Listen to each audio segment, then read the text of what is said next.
Akhirnya Suraji pun mengaku bahwa jumlah korban yang ia ingat saat itu adalah 42 orang. Dan ada kemungkinan besar ia telah membunuh lebih dari 42 orang. Hai guys, aku Olivia dan selamat datang kembali di YouTube channel aku. Di video kali ini aku akan mencoba untuk membahas kisah mengenai dukun paling sadis yang pernah menghebohkan Indonesia. Bahkan karena saking menghebohkannya, kasus ini sampai-sampai menarik perhatian dunia pada tahun 1997. Di mana dukun itu yang katanya bisa menyembuhkan penyakit non medis, tapi nyatanya malah membunuh sebagian besar pasiennya. Ia tidak hanya membunuh satu orang saja, tetapi dia membunuh sebanyak 42 orang dan seluruh korbannya adalah wanita muda yang ditemukan dengan kondisi yang cukup aneh, di mana mereka ditemukan tanpa menggunakan pakaian dan dalam kondisi duduk terkubur di perkebunan tebu yang cukup luas. Dan yang lebih gila lagi, ia melakukan perbuatan kejinya itu lebih dari 10 tahun. Tapi seperti biasa, sebelum masuk ke ceritanya, jangan lupa untuk like, subscribe, dan juga komen sebagai bentuk dukungan kalian terhadap YouTube channel aku. Oke, tanpa berlama-lama, langsung saja kita masuk ke ceritanya. Ahmad Suraji atau yang lebih dikenal dengan nama Dukun AS lahir pada 10 Januari 1949 di kota Medan, Sumatera Utara. Ayahnya bernama Jogan yang merupakan seorang petani kecil dan juga sering membuka praktek perdukunan. Tapi sayangnya ketika Suraji berumur 7 bulan, ayahnya meninggal dunia. Sedangkan ibunya bernama Satik yang merupakan ibu rumah tangga. Suraji ini merupakan anak pertama dari 2 bersaudara. Sebelum mengganti namanya menjadi Ahmad Suraji, ia memiliki nama lahir yaitu Sagimin. Selain itu, di lingkungan tempat tinggalnya, ia lebih dikenal dengan nama Nasib Kelewang. Ia dipanggil dengan sebutan Nasib karena waktu kecil ia pernah terjatuh ke dalam sumur dan alhamdulillahnya selamat. Nah, sejak saat itu, ia dipanggil dengan nama Nasib. Ketika remaja, ternyata Suraji ini tumbuh menjadi anak yang keras dan juga pemberontak. Bahkan, ia sering kabur dari rumahnya. Selain itu, ia juga memiliki kebiasaan buruk yaitu sering mencuri. Terutama ia sangat sering mencuri lembu dengan membawa senjata kelewang. Kebiasaannya yang sering membawa pisau kelewang kemana-mana, jadi masyarakat di sana sering menyebutnya dengan Nasib Kelewang. Dulu saat usianya menginjak 19 tahun, saking nakalnya Suraji ini, ia pernah masuk penjara selama beberapa tahun karena kasus pencurian lembu dan juga kekerasan. Dan pada usianya menginjak 27 tahun, setelah ia keluar dari penjara, ia pun bertemu dengan seorang wanita asal Pekanbaru yang bernama Tumini. Suraji pun saat itu jatuh hati dan menikahi Tumini. Saat itulah ia mengganti namanya dengan Ahmad Suraji, yang diharapkan namanya itu akan membawa keberkahan dan kehidupan yang lebih baik. Sejak ia menikah, sebenarnya tidak ada hal-hal aneh yang terjadi. Ia terlihat seperti orang biasa pada umumnya dengan tubuh yang kurus dan juga tinggi. Tidak ada tanda-tanda yang menunjukkan bahwa ia ini adalah seorang yang memiliki ilmu gaib atau orang sakti. Ia bekerja sebagai petani biasa dan tinggal di rumah sederhana bersama ibu, istri, dan keempat orang anak laki-lakinya. Sampai suatu ketika ibunya ini dikagetkan dengan anaknya yang ingin berpoligami dengan alasan bahwa ia ingin memiliki seorang anak perempuan. Setelah mengobrol panjang, awalnya ibu Suraji ini mengizinkan anaknya untuk menikah lagi. Tapi setelah tahu kegilaan Suraji yang ingin menikahi 2 orang adik kandung istrinya alias adik iparnya sendiri, yaitu Tumiah dan juga Ngatiah. Ibunya pun kaget dan langsung menentang keras keinginan anaknya. Tapi saat itu Suraji tidak memperdulikan perkataan ibunya dan tetap menikahi adik dari istrinya. Sejak itulah Suraji dan ibunya ini sering bertengkar di rumah. Karena Suraji yang sudah mulai jenuh dan juga kesal, ia pun tega mengusir ibunya dari rumah. Suraji pun melanjutkan kehidupannya dengan 3 orang istri dan 9 anaknya di Desa Semayang, Deli Serdang, Medan.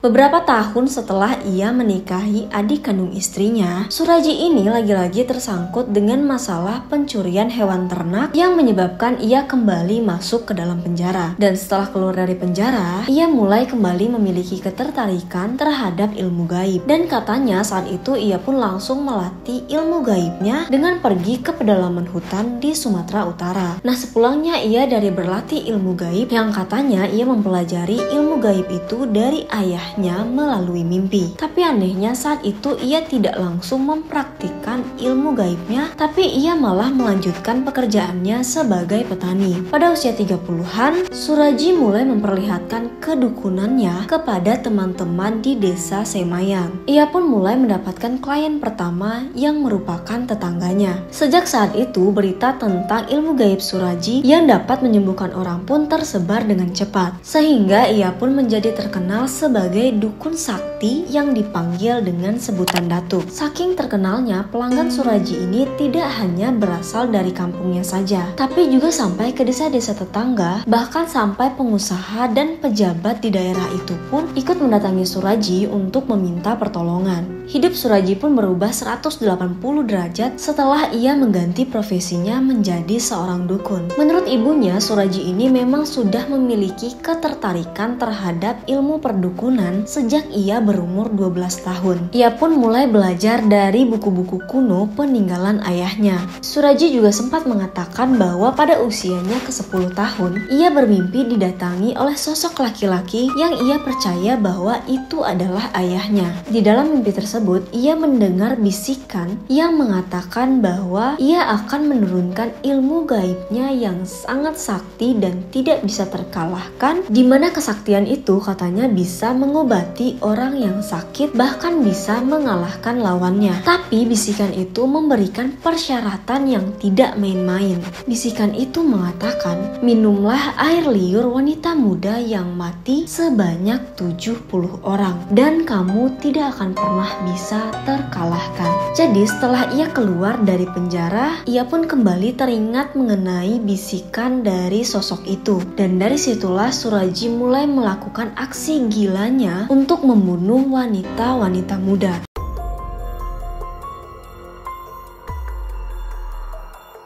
Kasus pembunuhan yang dilakukan oleh Suraji mulai terungkap pada 27 April 1997 di desa Semayang, di mana saat itu ada seorang laki-laki muda yang sedang mencari rumput untuk makanan ternaknya. Biasanya orang ini memang suka mengambil rumput di perkebunan tebu, karena memang perkebunan tebu itu sangat rimbun dipenuhi oleh rumput-rumput. Nah, seperti biasa, sore itu ia pun berjalan dan memasuki perkebunan tebu. Setelah sekitar 10 km memasuki perkebunan, ia pun melihat ada gundukan tanah yang sedikit mencurigakan. Ia pun saat itu mencoba untuk sedikit menggali gundukan tanah itu, dan ketika digali, tiba-tiba ia mencium aroma busuk. Nah, karena panik, laki-laki itu pun langsung berlari menuju ke rumah kepala desa. Di sana ia pun menceritakan apa yang ia lihat di perkebunan tebu, dan tanpa berpikir panjang, kepala desa pun langsung menghampiri tempat yang diberitahu oleh laki-laki tadi. Sesampainya di sana, kepala desa pun langsung mencoba untuk sedikit menggali dan ia pun menancapkan kayu ke dalam gundukan tanah itu. Nah, pada saat kayu itu diangkat, mulai tercium aroma yang sangat busuk seperti aroma bangkai. Saat itu juga kepala desa langsung menghubungi pihak Koramil. Pihak Koramil pun meminta untuk menggali gundukan tanah itu dan memastikan apakah itu merupakan bangkai hewan atau bangkai manusia. Malamnya, kepala desa dengan beberapa orang warga lainnya langsung menuju ke perkebunan tebu. Mereka pun langsung menggali di sekitar gundukan itu. Dan ketika digali lebih dalam, kira-kira saat itu kedalamannya mencapai 1 meter, mereka pun menemukan mayat manusia dengan kondisi yang setengah membusuk tanpa menggunakan pakaian. Warga desa yang saat itu panik langsung berlari menjauhi mayat itu. Pada malam itu, cerita mengenai penemuan mayat di perkebunan tebu menggemparkan kecamatan desa Seisemayang. Masyarakat pun saat itu langsung berbondong-bondong untuk melihat mayat siapakah yang terkubur di sana. Keesokan paginya polisi mendatangi TKP dan langsung memindahkan jasad wanita yang malang itu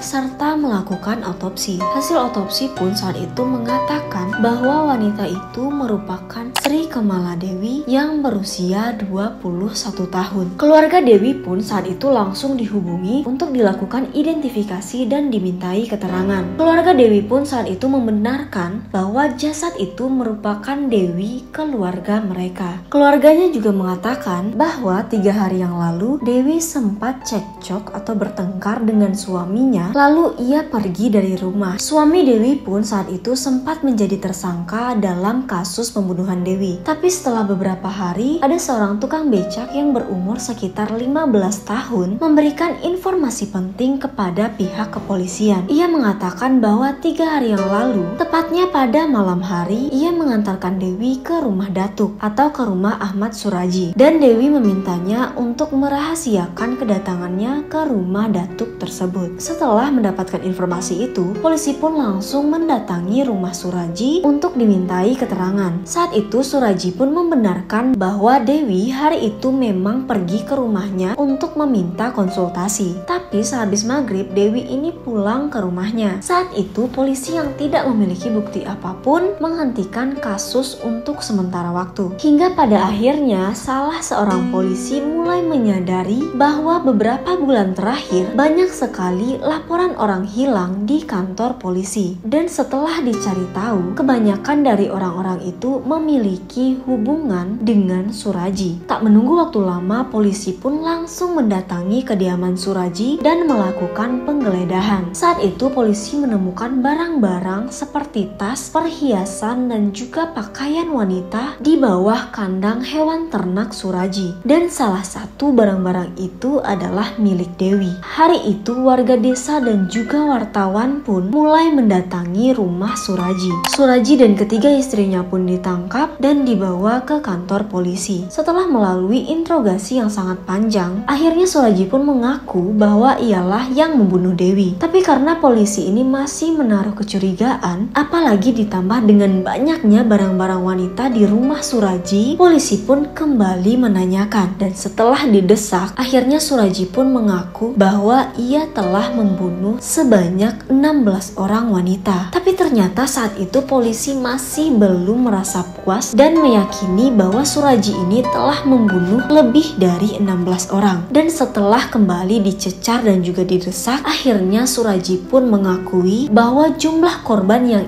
ia ingat saat itu adalah 42 orang. Dan ada kemungkinan besar korbannya lebih dari 42 orang. Dan semuanya adalah wanita muda. Lalu mayat dari korbannya ia kubur di perkebunan tebu di belakang rumahnya. Polisi yang saat itu kaget pun langsung menanyakan apa sebenarnya motif dari pembunuhan yang dilakukan oleh Suraji. Suraji pun mulai bercerita bahwa pembunuhan itu ia lakukan adalah demi mendapatkan ilmu sakti. Dan ia pun kembali menceritakan bahwa ia pernah bermimpi didatangi oleh seorang laki-laki dan menyuruhnya untuk meminum 70 air liur wanita muda yang sudah mati. Kepada polisi, ia juga menjelaskan bahwa ketiga istrinya tidak mengetahui perbuatan kejinya. Tapi pada saat membunuh korban terakhirnya yaitu Dewi, ia dibantu oleh istri pertamanya yaitu Tumini dalam melakukan pembunuhan. Polisi pun saat itu yang mendengar cerita dari Suraji langsung menuju ke perkebunan tebu yang berada di belakang rumahnya untuk mencari jasad korban pembunuhan yang dilakukan oleh Suraji. Polisi, tentara, Pemkab, bahkan dukun pun didatangkan untuk membantu dalam pencarian jasad-jasad itu.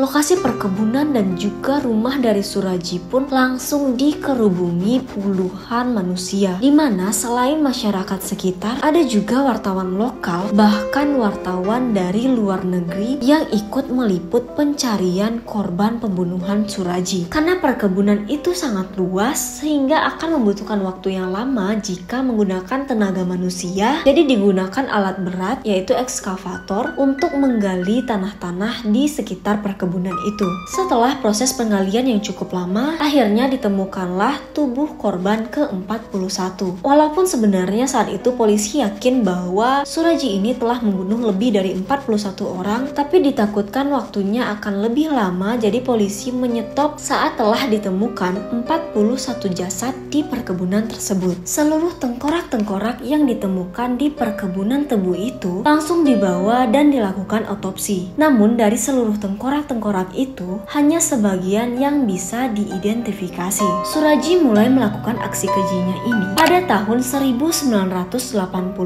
hingga 1997, yang mana itu sudah berlangsung selama lebih dari 10 tahun. Dalam membunuh semua korbannya, Suraji ini sangat berhati-hati. Ia menargetkan wanita-wanita muda dengan kisaran usia 17 tahun hingga 27 tahun. Dan rata-rata pekerjaan mereka adalah PSK atau pekerja seks komersial, yang bisa kita sebut juga sebagai kupu-kupu malam. Jadi akan sangat kecil kemungkinan keluarganya akan mencari mereka. Dan biasanya wanita-wanita muda itu akan meminta untuk dipasangkan susuk agar terlihat lebih muda dan juga lebih cantik. Sehingga kebanyakan dari mereka ini tidak memberitahu teman-teman mereka, bahkan keluarganya sendiri pun, bahwa ia akan mendatangi rumah Suraji. Itulah mengapa saat itu keluarga maupun teman-teman dari korban tidak mencurigai Suraji. Suraji ini membunuh semua korbannya dengan cara yang sama, dimana pada awalnya Suraji akan menanyakan maksud dan kedatangan mereka mendatangi Suraji. Lalu setelah itu Suraji akan meminta imbalan, dan setelah itu korbannya akan diajak masuk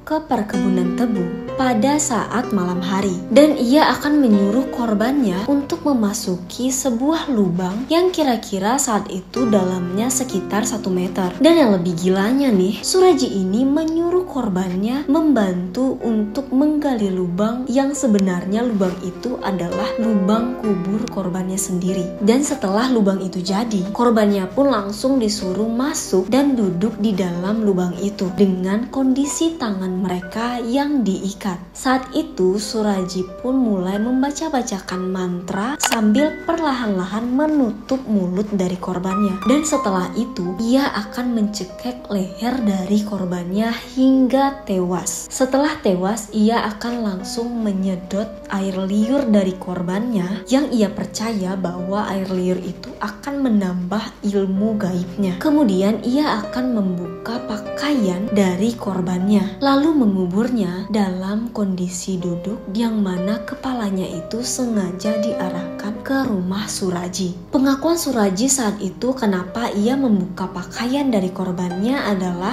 agar jasad korbannya itu lebih cepat membusuk. Setelah melalui persidangan yang sangat-sangat panjang, karena si Suraji ini yang kekeh bahwa ia tidak bersalah, dan ia juga sempat beberapa kali mengajukan banding namun ditolak, akhirnya di tahun 2008 Suraji pun dieksekusi mati dengan cara ditembak di bagian dadanya sebanyak 3 kali. Istri pertamanya yaitu Tumini saat itu juga mendapatkan hukuman mati. Namun karena beberapa kali proses persidangan, akhirnya hakim pun memutuskan bahwa Tumini ini dijatuhi hukuman seumur hidup. Sedangkan 2 istrinya yang lain dibebaskan karena terbukti tidak bersalah. Oke, sekian cerita mengenai Dukun Suraji yang ternyata adalah seorang pembunuh berantai alias psikopat yang membunuh pelanggannya tanpa rasa kasihan. Bagaimana menurut kalian tentang cerita kali ini? Kalian boleh banget untuk menuliskan pendapat kalian di kolom komentar. Dan kalau kalian suka dengan video ini, jangan lupa untuk like, subscribe, dan juga komen, serta hidupkan lonceng notifikasinya agar kalian tahu informasi-informasi terbaru dari channel YouTube aku. Semoga cerita kali ini dapat menambah informasi kalian mengenai serial killer yang sangat berbahaya dan sempat menggemparkan Indonesia. Dan sampai jumpa di video-video menarik selanjutnya. Bye!